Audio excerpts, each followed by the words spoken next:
Niyakap niya ako. Ito yung eksena nun. Ano yun story conference ng Sigabo. Pagpasok ko doon, tense na tense ako. Kasi hindi ko alam kung paano ako haharap sa kanila. Hindi ko alam kung ano bang sasabihin ko. Kung ano bang gagawin ko. Kung bebeso ba ako, yayakap ba ako, kakamay lang ako. Hindi ko alam kung ano yung ang gulo ng utak ko. Kasi andun pa rin yung hiya eh.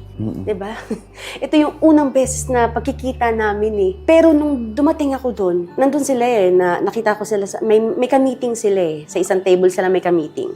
Si Direk, si Julia, tapos meron siyang mga kausap may ka-meeting. Nakita ako ni Ma'am Julia. Tumayo siya agad, sinalubong ako, niyakap niya. Natanggal lahat, napawi lahat ng pag-aalinlangan ko, napawi lahat. Talaga nung nararamdaman ko, yung mga tanong ko, nawala. Ano nasambit mo? Sorry, thank you. Oh. Sabi ko, yak ako ng yak, alala ko. Kasi yung nakaka-touch doon, yung hindi man lang niya ako kinamay na diretso niya ako niyakap. Tapos parang walang nangyari. Sabi ko